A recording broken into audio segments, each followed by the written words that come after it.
आपके अपने YouTube channel smart study classes पर। तो स्टूडेंट आप सभी को पता है कि ऑर्गेनिक केमिस्ट्री में आपको मैं एल्कोहल वाला चैप्टर पढ़ा रहा हूं और इससे पहले वाली जो वीडियो थी उसमें मैंने आपको बताया था कि लकड़ी के भंजक आसवन से किस प्रकार से मेथिल एल्कोहल को बनाते हैं। तो वहां तक सबको क्लियर हो गया होगा। आज हम पढ़ने वाले स्टूडेंट मेथिल एल्कोहल के भौतिक व रासायनिक गुण, उसके उपयोग और उसके कुछ रासायनिक परीक्षण। तो स्टूडेंट वीडियो को पूरा देखना, तभी आपको सब कुछ क्लियर होगा। एक एक पॉइंट बहुत बारीकी से क्लियर कराऊंगा, उसकी टेंशन ना लो। और अगर आप हमारे चैनल पर नए हो तो चैनल को सब्सक्राइब कर लो, उसके दौरान जो बेल आइकन है उसे दबा लेना, जिससे आगे आने वाली एक वीडियो आपसे मिस ना हो जाए। ठीक है, तो स्टूडेंट सबसे पहले हम पढ़ेंगे क्या, मेथिल एल्कोहल के कुछ भौतिक गुण होते हैं जो कि मैं आपको पढ़ाने वाला हूँ। मेथिल एल्कोहल का स्टूडेंट सूत्र क्या होता है, CH3OH। क्या होता है, CH3OH। ठीक है, अब देखो भौतिक गुण की बात करते हैं स्टूडेंट। पहला है कि जो मेथिल एल्कोहल है, अगर आप देखोगे तो इसमें कोई भी कलर नहीं होता, रंगहीन है। ये ज्वलनशील है, अगर इसमें आप आग लगाओगे तो लग जाएगी, क्योंकि ये ज्वलनशील है और उदासीन द्रव है। ना अम्लीय होता है ना क्षारीय होता है। इसकी प्रकृति की बात करें तो क्या है, ये उदासीन द्रव है। ना अम्लों से क्रिया करेगा ना क्षारों से क्रिया करेगा। उनको हम क्या कहते हैं स्टूडेंट, उदासीन द्रव।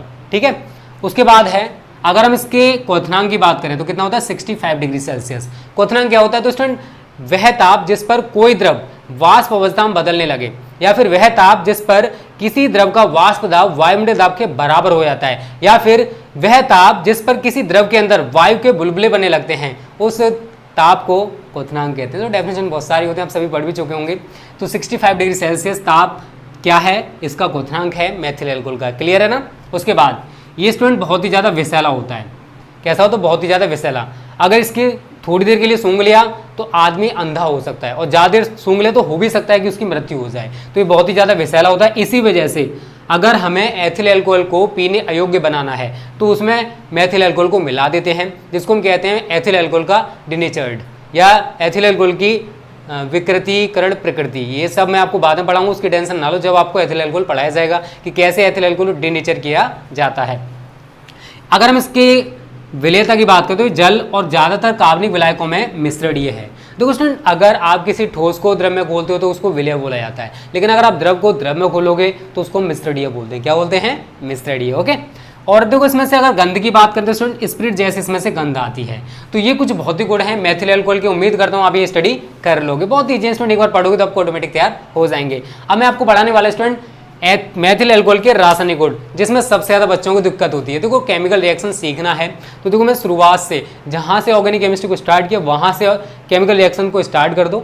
A to Z रिएक्शन समझ में आ जाएगी, क्योंकि रिएक्शन को करने का स्टूडेंट कोई तरीका नहीं होता। आपको पागल बना देगा टीचर की रिएक्शन को ऐसे करो उसको ऐसे करो। रिएक्शन से एक ऐसा पोर्शन है केमिस्ट्री जिसको आप तैयार करोगे उतना ही ज़्यादा आपको फायदा होने वाला है। अगर आप सोच रहे हो कि इसका कोई तरीका होता है, किसी तरीके से कर सकते हैं, तो वो इम्पॉसिबल है। कोई भी तरीका नहीं होता है केमिकल रिएक्शंस को करने का। ओके, चलो इसको मिटा देते हैं स्टूडेंट। अब हम बात करेंगे रासायनिक गुण। एक एक रासायनिक गुण बहुत ही बारीकी से क्लियर कराऊंगा, उसकी टेंशन ना लो। ठीक है, यहाँ डालो रासायनिक गुण,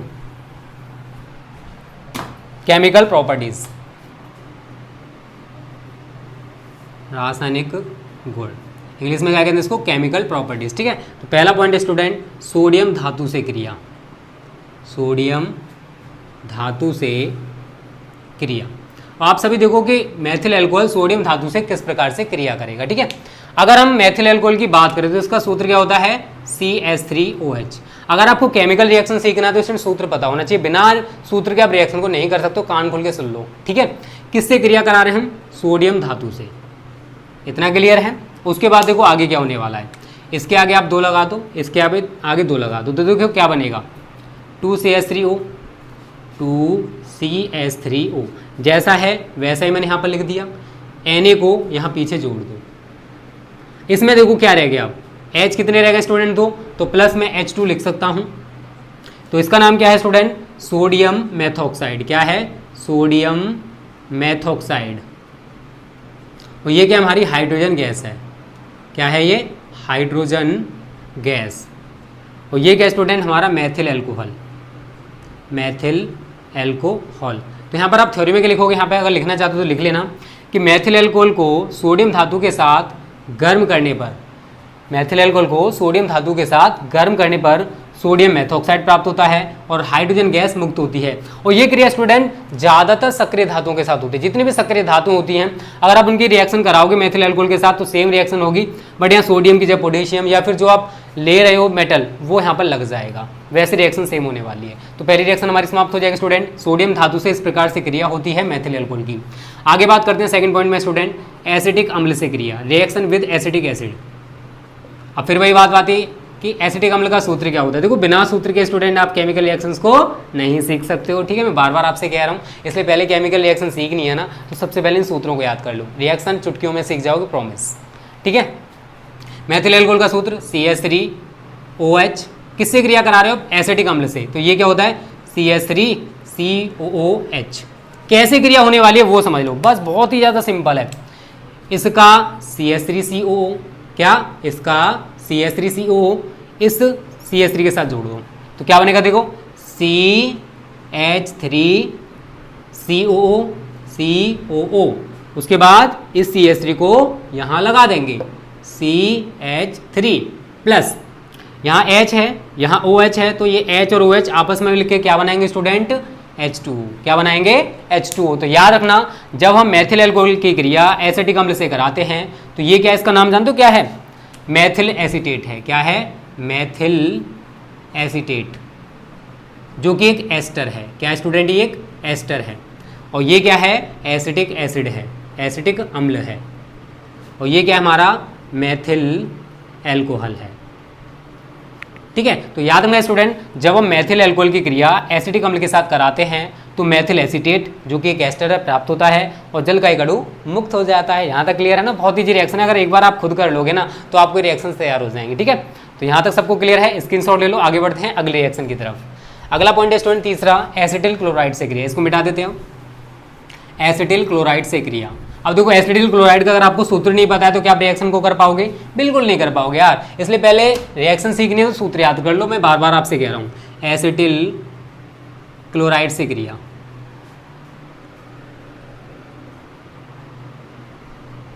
एक एक रिएक्शन कराऊंगा, जो भी बोर्ड एग्जाम से पूछी जाती है उसकी टेंशन आप बिल्कुल ना लो, ठीक है। सबसे पहले वही मेथिल एल्कोहल का सूत्र लिखोगे, CH3OH। एसिटिल क्लोराइड का सूत्र होता है बेटा CH3COCl, CH3COCl। क्रिया कराओगे तो देखो क्या क्रिया होगी, समझना। इसका CH3CO, क्या इसका CH3CO इस OCH3 के साथ जोड़ दो तो देखो क्या बनेगा, CH3CO, ये लगा दिया। उसके बाद OCH3 प्लस ये Cl है, यहाँ पर H है, तो क्या बन जाएगा? HCl। अभी जो मैंने रिएक्शन कराई थी उसमें भी तो यही बना था ना। तो नाम क्या बेटा इसका? Methyl acetate. क्या है? मेथिल एसीटेट, जो कि एक एस्टर है। क्या है? ये एक एस्टर है। इसका नाम क्या है? Acetyl chloride. इनको याद रख लेना या फिर एक कॉपी पे लिखते चले जाओ, जिससे कि आपको याद होते चले जाए। इसका नाम तो आप सभी को पता ही हो गया होगा, मेथिल एल्कोहल। तो याद रखना, जब हम मेथिल एल्कोहल की क्रिया एसिटिल क्लोराइड से कराते हैं तो हमें मेथिल एसीटेट प्राप्त होता है और HCl का अणु मुक्त हो जाता है। यहाँ तक क्लियर है ना सभी को? चलो अच्छी बात है। आगे बात करते हैं चौथे पॉइंट की, एसिटिक एनहाइड्राइड से क्रिया। एसिटिक एनहाइड्राइड से क्रिया, वही बात आती है स्टूडेंट। अगर आपको एसिटिक एनहाइड्राइड का सूत्र पता है तो रिएक्शन कर पाओगे, नहीं पता है तो नहीं कर पाओगे, ठीक है। तो सबसे पहले हम बात करेंगे मेथिल एल्कोहल की, CH3OH। और एसिटिक एनहाइड्राइड का होता है CH3CO single bond O, CH3CO। इस तरीके से होता है एसिटिक एनहाइड्राइड। या फिर हम इसको लिख लेते हैं स्टूडेंट, CH3CO का होल ट्वाइस O। तो दोनों में से जैसे चाहो वैसे लिख सकते हो। मैंने इसे क्यों लिखा है अभी आपकी समझ में आ जाएगा, ठीक है। देखो हम इसकी रिएक्शन कराएंगे तो देखो क्या होने वाला, समझना। इसका CH3COO, क्या इसका CH3COO इस CH3 के साथ जोड़ दो, क्या बन जाएगा? CH3COO CH3। यहाँ हम क्या लिखेंगे? CH3COO CH3। क्या इसका CH3COO इस CH3 के साथ जोड़ दिया तो वो बन गया। उसके बाद वो क्या बचा हुआ है? इसका CH3CO बचा हुआ है, इसका OH बचा हुआ है। तो मैं क्या लिख सकता हूँ? CH3COOH प्लस CH3CO, ये वाला हो गया। उसके बाद इस OH को पीछे लगा देंगे, OH। मैं यहाँ पर तरीका बता रहा हूँ बेटा कैसे रिएक्शन हो रही है। आप रट्टा तो मार लोगे बट यहाँ पर तरीका समझ लो। अगर आपने तरीका सीख लिया ना कि मैं कैसे करा रहा हूँ, आप ऑटोमेटिक रिएक्शंस कर पाओगे, ठीक है। इसका नाम तो आप सभी को याद हो गया होगा, मेथिल एसीटेट है, क्योंकि 3 रिएक्शंस में यही बना है, मेथिल एसीटेट है। और ये है हमारा एसिटिक एसिड, और ये क्या है हमारा? एसिटिक एनहाइड्राइड है, एसिटिक एनहाइड्राइड।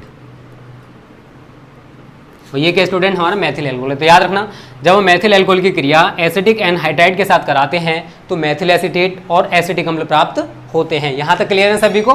देखो वीडियो पसंद आ रही, वीडियो को लाइक जरूर किया करो, मुझे मोटिवेशन मिलता है कि हाँ मेरी वीडियो बच्चों को पसंद आ रही है, तो मैं आप सभी के साथ स्टूडेंट और ज़्यादा मेहनत कर सकता हूँ। आप सभी चाहते हो ना कि मैं आप सभी के साथ ज़्यादा मेहनत करूँ, तो वीडियो को लाइक और शेयर जरूर करना, ठीक है।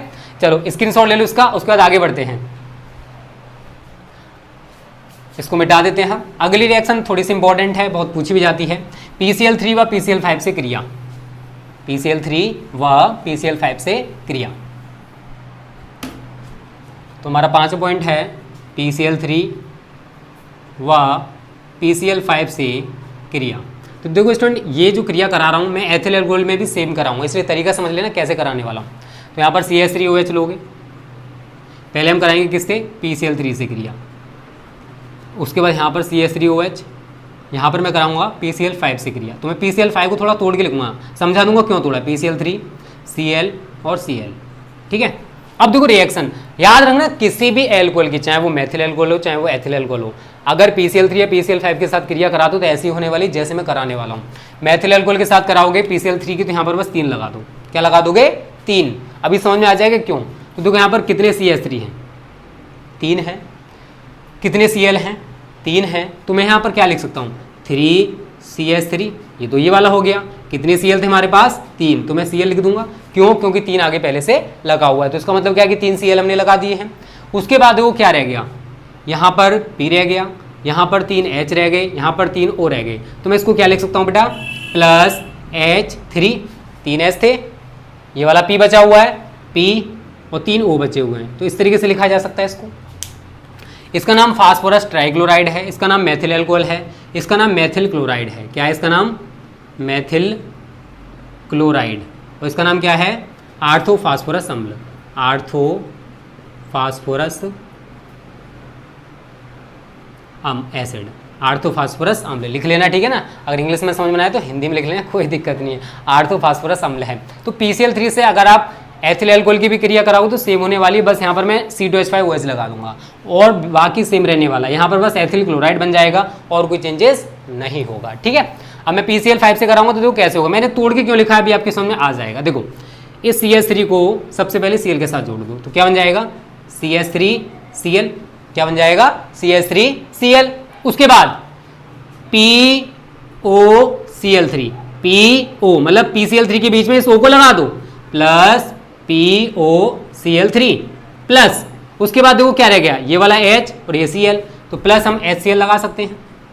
हो जाएगा नहीं हो जाएगा रिएक्शन। तो बताओ, मैंने इस तरीके से तोड़ के लिखा है तो ये इस तरीके से बन जाएगा। अगर मैं डायरेक्ट PCl5 दिखा दूँ तो बेटा देखो यहाँ से Cl आएगा, ये होगा वो होगा, वहाँ पर बच्चों को दिक्कत हो जाती है, इसलिए मैंने इसको तोड़ के लिखा है, ठीक है। तो इसका नाम तो मैथिल क्लोराइड है, इसका नाम है फास्फोरिल chloride, फास्फोरिल chloride.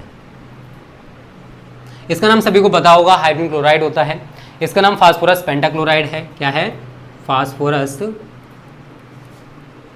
Pentachloride.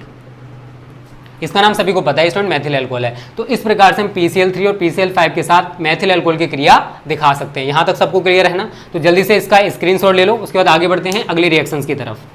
A to Z सारी रिएक्शंस में करा रहा हूँ, जितनी भी इंपॉर्टेंट होती है उसकी टेंशन ना लो, ठीक है। पूरा देखो सिलेबस हम आपको करा रहे हैं, इसलिए थोड़ा सा कोर्स पीछे चल रहा है, चलने दो, कोई दिक्कत नहीं है, ठीक है। कोर्स कराने की गारंटी हमारी रही, उसकी टेंशन क्यों ले रहे हो आप सभी। चलो 5 पॉइंट डालो, 6ठा पॉइंट डालो स्टूडेंट। अब थायोनिल क्लोराइड से क्रिया, थायोनिल क्लोराइड से क्रिया। अब ये थायोनिल क्लोराइड क्या होता है, तो कुछ नहीं है स्टूडेंट, सबसे पहले CH3OH लिख दो।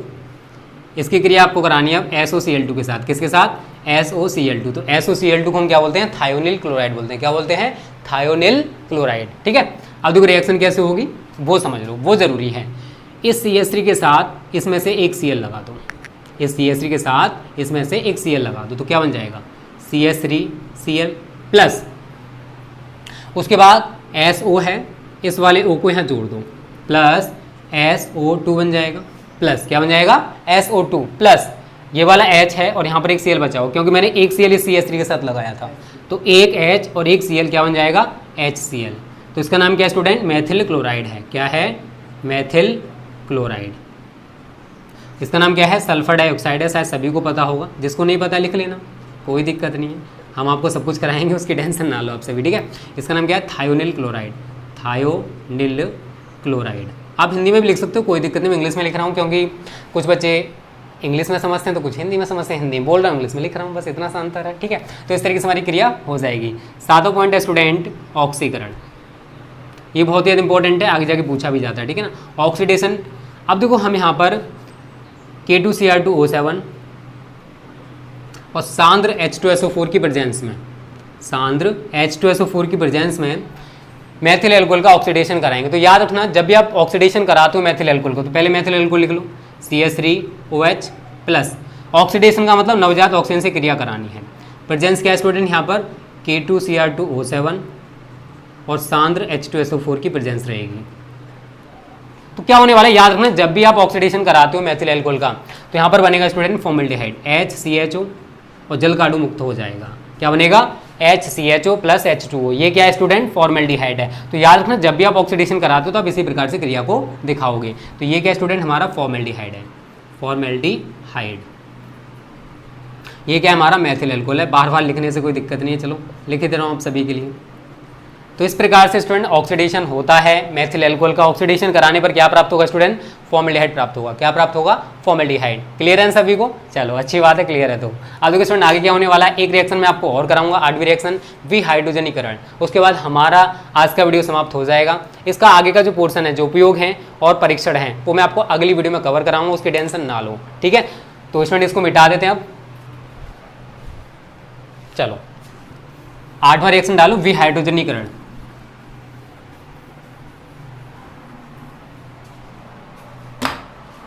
क्या है? लास्ट हेडिंग है स्टूडेंट हमारी 8वीं, विहाइड्रोजनीकरण। विहाइड्रोजनीकरण, वी का मतलब क्या है? निकलना।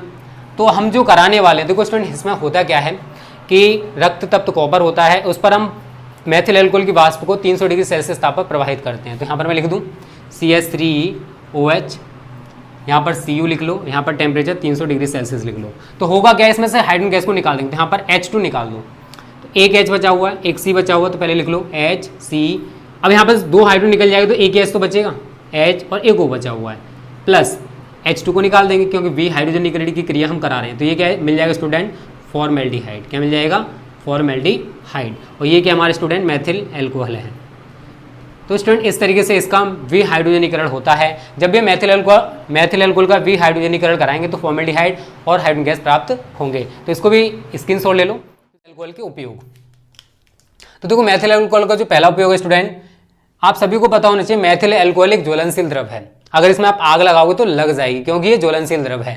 तो पेट्रोल और मैथिल एल्कोहल का जो मिश्रण है वो मोटर इंजन जो होते हैं ना, मोटर गाड़ी के जो इंजन होते हैं उनमें हम ईंधन के रूप में करते हैं। किसके रूप में करते हैं? ईंधन के रूप में। पेट्रोल का काम क्या होता है? ईंधन का काम करती है जो इंजन होते हैं उसमें।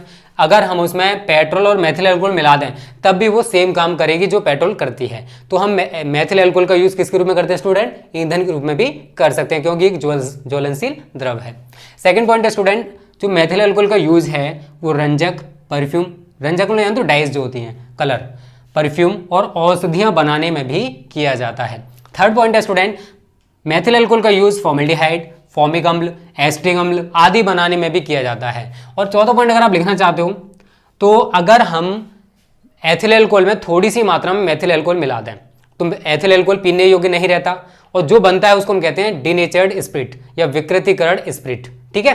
तो अगर हमें एथिल एल्कोहल को पीने अयोग्य बनाना है तो उसमें मैथिल एल्कोहल मिला देते हैं जिससे वो पीने योग्य नहीं रहता, जिसे हम डिनेचर्ड स्पिरिट भी कहते हैं, डिनेचर्ड स्पिरिट भी कहा जाता है। ये क्वेश्चन बोर्ड एग्जाम में पूछा भी जा सकता है, इसलिए चौथे पॉइंट में आप लिख लेना कि अगर एथिल एल्कोहल में थोड़ी सी मात्रा में मैथिल एल्कोहल मिला दिया जाए तो वह पीने योग्य नहीं रहता, जिसे हम डिनेचर्ड स्पिरिट भी कहते हैं। ओके, तो ये 4 पॉइंट्स हो गए स्टूडेंट मैथिल एल्कोहल के उपयोग के। आपको ये 4 पॉइंट्स याद हो गए होंगे, रटना नहीं है, समझना है। एक एक पॉइंट बहुत बारीकी से क्लियर करो, ऐसा ना हो कि आप रटने में लगे हुए हो। देखो रटने से स्टूडेंट आपका टाइम वेस्ट होगा, आपको टाइम नहीं वेस्ट करना है। टाइम बहुत ज़्यादा इंपॉर्टेंट होता है, एक एक सेकंड की वैल्यू को समझो। सोने में टाइम वेस्ट मत करो, पढ़ने में करो, जितना भी कर सकते हो, क्योंकि आपके पास 3-4 महीने बचे हुए हैं। जितना मेहनत कर सकते हो कर सकते हो।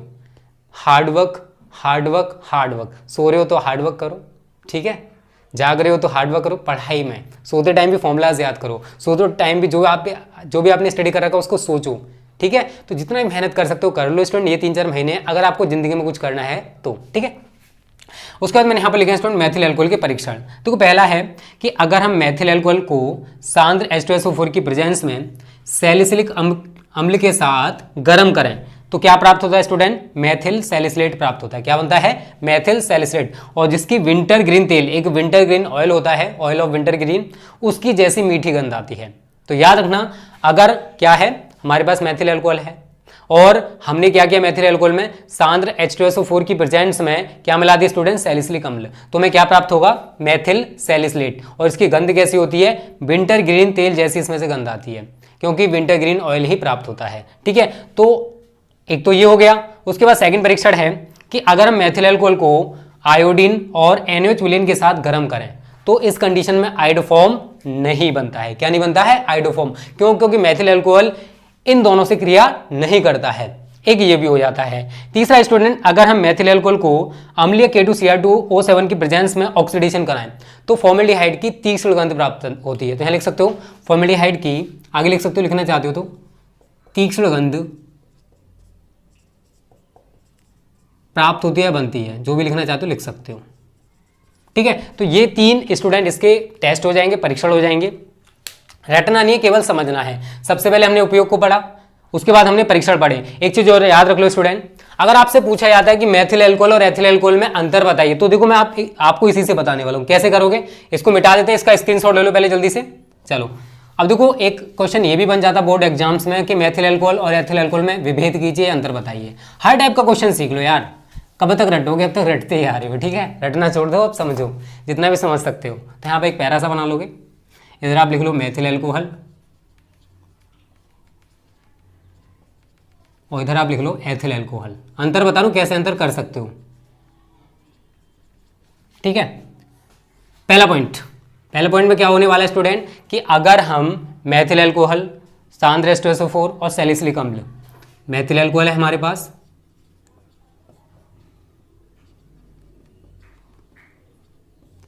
प्लस सांद्र H2SO4 है, प्लस सैलिसिलिक अम्ल है। अगर इनको आपस में गर्म करेंगे तो हमें क्या प्राप्त होगा स्टूडेंट? मैथिल सैलिसिलेट। क्या प्राप्त होगा? मैथिल सैलिसिलेट, जिसकी गंध कैसी होती है? विंटर ग्रीन तेल जैसी इसकी गंध आती है। लेकिन एथिल अल्कोहल में ऐसा कुछ भी नहीं बनता। तो यहां लिख दोगे एथिल अल्कोहल सांद्र H2SO4 और सैलिसिलिक अम्ल के साथ विंटर ग्रीन तेल नहीं बनाता है। पहला अंतर हो गया। सेकंड में क्या करोगे आप? यहां पे लिखोगे स्टूडेंट कि मैथिल अल्कोहल को I2 व NaOH विलयन के साथ गर्म करने पर, इसको मिटा देते हैं, ठीक है ना। NaOH विलयन के साथ गर्म करने पर आयोडोफॉर्म नहीं बनता है। आयोडोफॉर्म नहीं बनता है, इसको मिटा देते हैं पूरा। लेकिन स्टूडेंट देखो इसमें क्या होने वाला है, अगर हम एथिल अल्कोहल में, सेकंड पॉइंट में क्या हो जाएगा? एथिल अल्कोहल में आयोडीन और NaOH विलयन मिला दें, NaOH विलयन मिलाने पर आयोडोफॉर्म बनता है, आयोडोफॉर्म बनता है। तो ये दो अंतर आप लिख के आ सकते हो अगर आपसे बोर्ड एग्जाम्स में मैथिल अल्कोहल और एथिल अल्कोहल में अंतर पूछा जाता है तो। अभी हमने क्या पढ़ा स्टूडेंट? मैथिल अल्कोहल के उपयोग पढ़े, उसके बाद हमने क्या पढ़ा? मैथिल अल्कोहल के परीक्षण पढ़े। उसके बाद मैंने यहाँ पर लिखा है स्टूडेंट मैथिल अल्कोहल और एथिल अल्कोहल में अगर आपसे अंतर पूछा जाए तो अंतर कैसे करोगे? मैथिल अल्कोहल की बात करें तो मैथिल अल्कोहल में सांद्र H2SO4 और सैलिसिलिक अम्ल मिलाने पर मैथिल सैलिसिलेट बनता है, जिसकी विंटर ग्रीन तेल जैसी गंध होती है। लेकिन एथिल अल्कोहल इन दोनों के साथ क्रिया करके मैथिल सैलिसिलेट या फिर विंटर ग्रीन तेल नहीं बनाता। पहला अंतर हो गया। सेकंड था स्टूडेंट कि अगर हम मैथिल अल्कोहल में आयोडीन और NaOH विलयन मिलाएं तो हमें आयोडोफॉर्म प्राप्त नहीं होगा। लेकिन अगर एथिल अल्कोहल में आयोडीन और NaOH विलेन मिला दिया जाए तो इस कंडीशन में आयोडोफॉर्म प्राप्त होता है। तो अगर आपसे अंतर पूछा जाता है तो आप ये दोनों अंतर लिख के आ सकते हो, आपको पूरे मार्क्स मिल जाएंगे। यहाँ तक सबको क्लियर है ना? तो कोई भी क्वेरी हो कमेंट बॉक्स स्टूडेंट आपके लिए बना होता है, मुझे कमेंट करके जरूर बताया करो। देखो जब तक आप सजेशन नहीं दोगे तब तक मैं सुधार नहीं कर सकता। अगर मेरे पढ़ाने में आपको कोई भी दिक्कत है, कुछ भी समझ में नहीं आता तो कमेंट कर दिया करो। आपके कमेंट को सभी जितने कमेंट्स करते हो आपके सभी कमेंट्स को मैं पढ़ता हूँ, लेकिन सभी का रिप्लाई करने में असमर्थ हूँ स्टूडेंट, क्योंकि बहुत सारे कमेंट्स आते हैं, इसलिए सभी कमेंट्स का मैं रिप्लाई नहीं कर पाता, उसके लिए सॉरी। ओके चलो इसका स्क्रीनशॉट ले लो स्टूडेंट। उसके बाद आज ही मैं थोड़ा सा स्टार्ट कर रहा हूँ एथिल अल्कोहल, ठीक है। उसके बाद नेक्स्ट वीडियो में आपको एथिल अल्कोहल बनाने की सामान्य विधियाँ, फिर एथिल अल्कोहल की 2 औद्योगिक विधियाँ होती हैं, सीरे से एथिल अल्कोहल और स्टार से एथिल अल्कोहल, फिर भौतिक और रासायनिक गुण सब कुछ पढ़ेंगे। इसके साथ ही हमारे चैप्टर कंप्लीट हो जाएगा। ओके चलो इसको मिटा देते हैं स्टूडेंट। अब हम थोड़ा सा जान लेते हैं एथिल अल्कोहल के बारे में। पूरा कोर्स स्टूडेंट आपका नवंबर लास्ट तक कंप्लीट हो जाएगा, उसकी टेंशन है बिल्कुल भी छोड़ दो कि हमारा कोर्स नहीं होगा। जब आपसे हमने बोला है तो स्टूडेंट करके रहेंगे, उसकी टेंशन आप बिल्कुल ना लो, ठीक है। चाहे हमें बाद में क्लासेस 1-1 घंटे की क्यों ना देनी पड़े, लेकिन आपका कोर्स हम कंप्लीट कराएंगे, ठीक है। तो सबसे ऊपर आप क्या डालोगे? हम एथिल अल्कोहल, थोड़ा सा इसका बेसिक जान लो।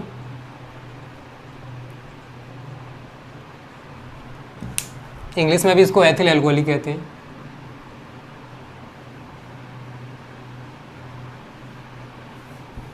ठीक है, तो अणुसूत्र की बात करें स्टूडेंट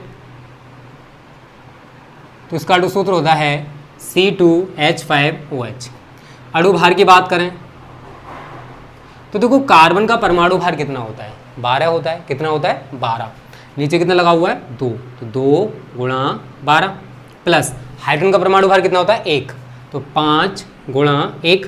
ऑक्सीजन का कितना होता है? 16 और हाइड्रोजन का कितना होता है? 1, तो 12 दूनी 24 प्लस 5 और 16 और 1 17। सभी को ऐड कर लो, 29 प्लस 17 बराबर 46। तो अगर आपसे पूछा जाता है कि एथिल अल्कोहल का अणुभार बताओ तो आप आसानी से बता सकते हो 46 होता है।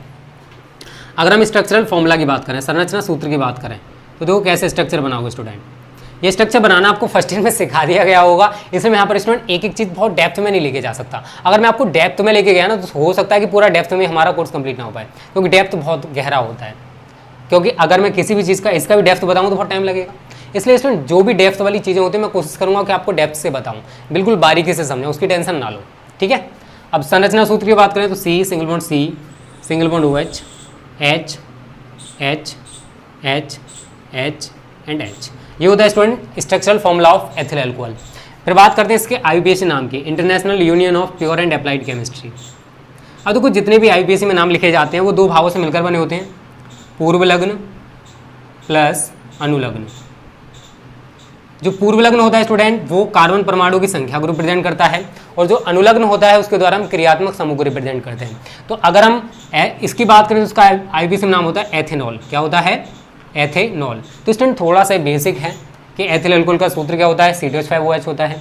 अणुभार की बात करें तो 46 होता है। संरचना सूत्र की बात करें तो इस तरीके से बनेगा। IUPAC नाम की बात करें तो क्या होगा? एथेनॉल, ठीक है। तो स्टूडेंट आज की वीडियो में तो बस इतना ही पढ़ेंगे हम, इसका स्क्रीनशॉट ले लो। तो स्टूडेंट आज की वीडियो को यहीं पर समाप्त करते हैं। वीडियो चलेगी, वीडियो को लाइक करना बिल्कुल मत भूला करो, वीडियो को ज़्यादा से शेयर किया करो, जिससे आपकी तरह बहुत सारे स्टूडेंट्स इन वीडियोस का फ्री में फायदा उठा सकें। और अगर आप फिजिक्स केमिस्ट्री में हिंदी एंड इंग्लिश के नोट्स पाना चाहते हो, या फिर प्रैक्टिस सेट पाना चाहते हो, या फिर प्रीवियस पेपर विद सॉल्यूशन पाना चाहते हो, तो उसके लिए स्टूडेंट आप हमारे टारगेट 90+ बैच को ज्वाइन कर लो। इस बैच में आपको बहुत सारी फैसिलिटीज देने वाली हैं, ओनली केवल और केवल 500 रुपीज़ में। 500 रुपीज़ ज़्यादा नहीं होते, लेकिन जितना हम आपको मटेरियल देने वाले हैं स्टूडेंट वो बहुत ज़्यादा होने वाला है। तो उसके लिए आप स्टूडेंट हमारा व्हाट्सअप नंबर आपको यहाँ पर फ्लैश हो रहा है, उस पर मैसेज करो और इस ग्रुप से आज ही जुड़ जाओ। टाइम वेस्ट करोगे, जो मैंने वहाँ पर दे चुका हूँ सारा मटेरियल आप मिस कर जाओगे। Okay students, thank you. जय हिंद, जय भारत।